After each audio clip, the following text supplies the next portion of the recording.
سلام دوستای گلم. امروز اومدم با آموزش یه فیرینی خیلی خوشمزه.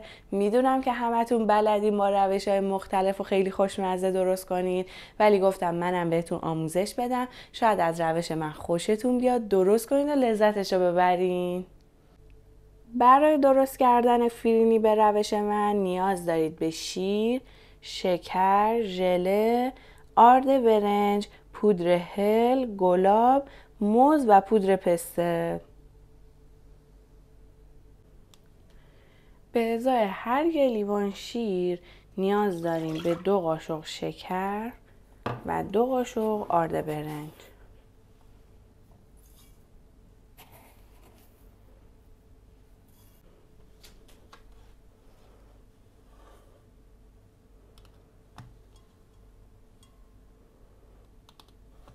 یعنی هر چقدر میخواین بیشتر درست کنید به همین روال ادامه میدین. یه لیوان شیر اضافه میکنید، 2 قاشق شکر، 2 قاشق هم آرد برنج.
به اندازه 4 تا لیوان شیر میخوام فیرینی درست کنم، همونطور که تو فیلم نشون دادم. به ازای هر لیوان 2 قاشق شکر، 2 قاشق آرد برنج رو بهش اضافه کردم. حالا خوب مخلوطش میکنم، میبرم روی شعله ملایم میذارم.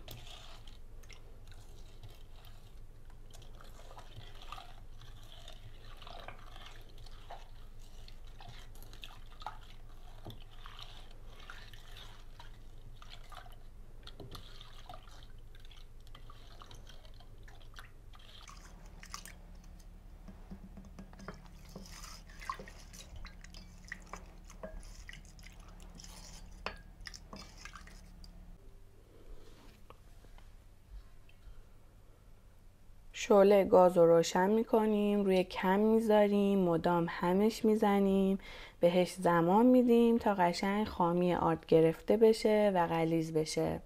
اگه بخوایم رو شعله زیاد بذاریم سریع غلیظ میشه، ولی آردش نپخته است، طعم خوشمزه‌ای نداره.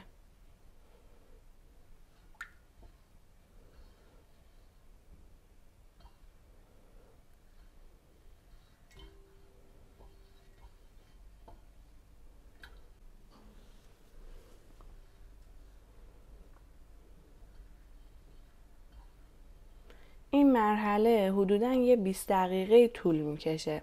باید مداوم هم بزنید. اگه هم نزنید بذارید خودش به غلظت برسه، سریع ته میگیره که بعدش هم نمیتونید دیگه کاری بکنید. پس باید با حوصله باشید، مداوم همش بزنید.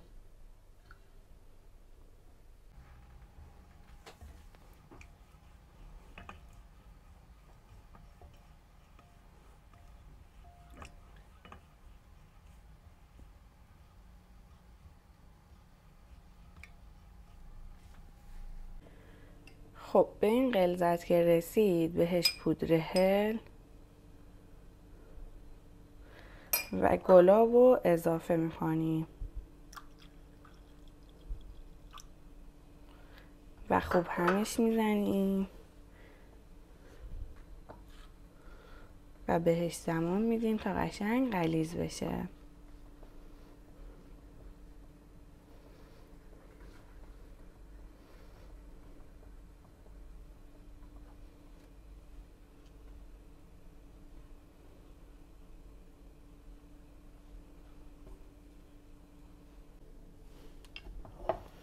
به این غلظت که رسید شعله گاز رو خاموش میکنیم تا قبل اینکه سرد بشه داخل هر ظرفی که دوست داریم میریزیم.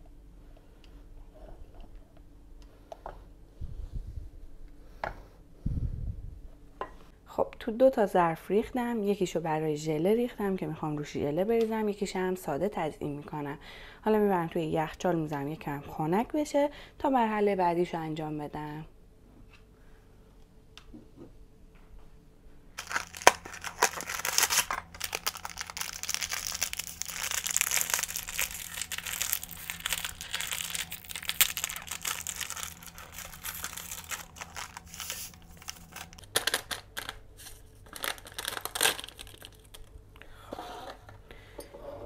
ژله رو با 1 لیوان آب جوش مخلوط میکنیم. چون میخوام غلیظ بشه فقط با 1 لیوان آب جوش مخلوط میکنم و خوب همش میزنیم تا ذراتش آب بشه.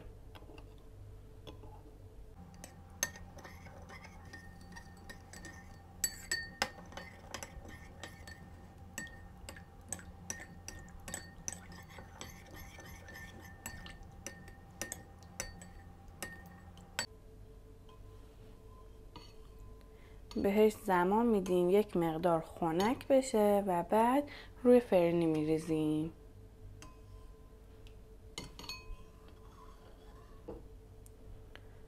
موزم خورد میکنم، آماده میذارم تا بعد روی فرنی بچینم.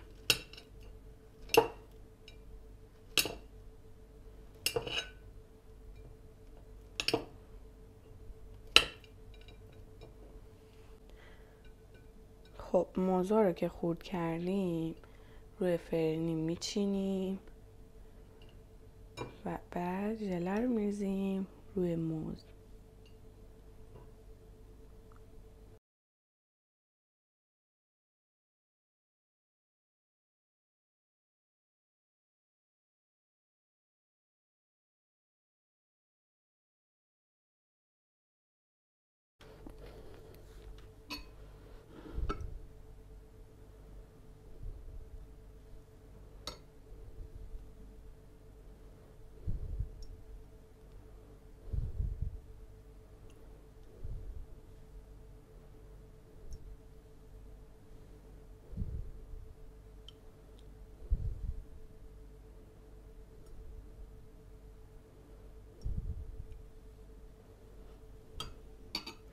ببرم بزنم توی یخچال یک مقدار ببنده، بعد ادامهش رو میریزم دوباره.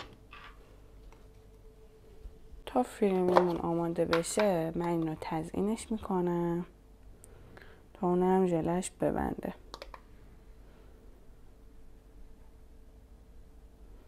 حالا شما با هر چیزی که دوست دارید میتونید تزیینش کنید، پودر پسته یا دارچین، حالا هر چیزی که در دسترستون بود. یک گلم وسطش میذارم.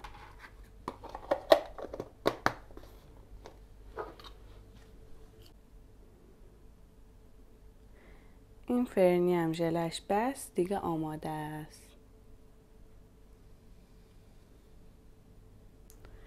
امیدوارم از این آموزش لذت برده باشید. مثل همیشه لایک و کامنت و سابسکرایب یادتون نره. تا آموزش‌های بعدی خدا نگهدار.